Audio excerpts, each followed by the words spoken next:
All right, what's going on, everybody? So this is my actual third video here. Excuse my hair. Usually my hair looks better than this. It's all right. I'll do push-ups later for it. But anyways, hey, so I was sitting at work today, and I'm thinking to myself, what the hell happened to Mike Tomlin? You can't sit here, okay?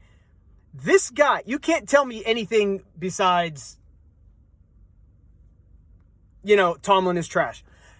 This guy, Mike Tomlin, who I now refer to as former coach. I love it. Whether he stepped aside or not, I don't care. He's gone.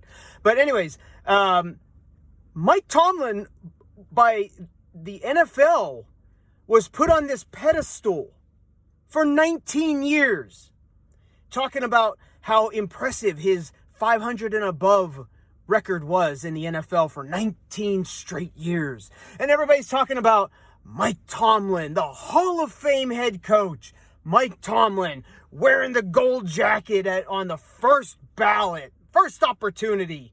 Mike Tomlin will be a Hall of Fame coach. And everyone's talking about, oh, Mike Tomlin took the Steelers to the Super Bowl and they won it. They beat the Arizona Cardinals.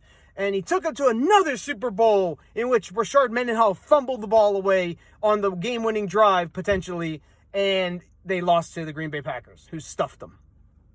Mike Tomlin, one of the greatest coaches of all time. Mike Tomlin, a genius head coach. Mike Tomlin is going to surpass Chuck Noll. Well, he didn't. He tied Chuck Noll. Chuck Noll's spirit came back and was like, ah! Put a stop to that. And how convenient, and how not convenient, that's a bad word, and how ironic that Tomlin's playoff victory would have been the win that puts him over Chuck Noll. But we know that Tomlin can't win playoff games, so of course they lost. So now he remains tied with Chuck Noll.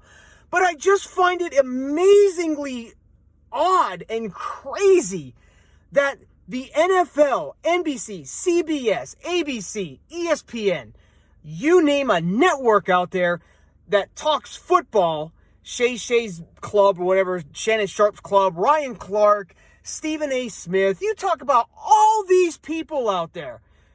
Colin Cowherd, you got, oh my goodness, the other guy, shoot, what's his name? Oh my goodness, it's killing me. I got his face in my head. Anyways, ESPN commentator.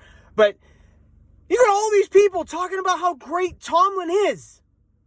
And what did you get as Steeler fans when Tomlin left?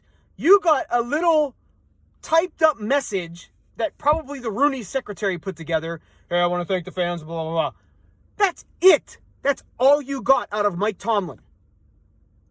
No live press conference. No thank you live to the fans. No thank you live to the organization. No thank you to the, live to the reporters. You got nothing from Mike Tomlin, who is supposed to be one of the greatest coaches of all time. You would never see that with Bill Cowher, Chuck Noll, Jimmy Johnson, who, all of a sudden lost his mind when Bill Belichick didn't get into the Hall of Fame on his first chance. You have all these coaches, Don Shula, all of these coaches that left the NFL, they all did their live press conference with their organizations and moved on. But not Mike Tomlin. Isn't it strange? Nothing. You don't even see Mike Tomlin in the news. You don't see Mike Tomlin on TV. You don't see Mike Tomlin anywhere. Yet, everybody in the sports world put Mike Tomlin up on the pedestal, and he's the golden child, and Mike Tomlin is the greatest ever. What Mike Tomlin did was he took a dump, a big crap, on Steeler Nation and on the Steelers organization. And it's perfect. That's why I call Pittsburgh now, I call it Shitsburg. Because everything is going to shit. And that's the end of it. Your head coach took a dump on you and left. Didn't even give a live press conference or anything. Just bounced. Is he really that great now? Is he really Hall of Fame worthy? Hell, even John Harbaugh, and Marvin Lewis, okay, they gave their little press conferences or whatever and took off. Not Mike Tomlin, the greatest ever. Huh, interesting. I guess he really wasn't that great, and he's a clown. I love being right.